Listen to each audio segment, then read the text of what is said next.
Hello and welcome to Yes You Can channel. If your PC turns on but no display, then stay tuned. I've got 4 two solutions. how to fix this problem. Let's start with solution 1. Solution 1.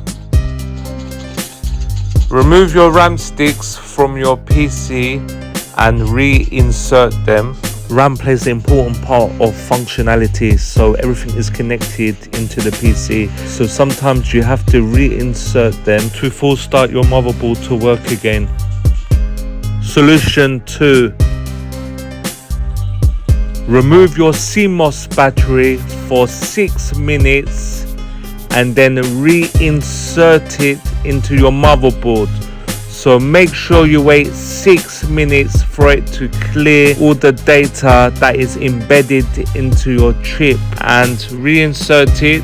This method should work. Solution 3.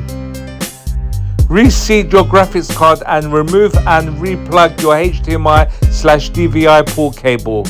Solution 4. Flashing the BIOS from a USB without a display may help. Look up on Google how to do this. Please comment below if any of these solutions has worked.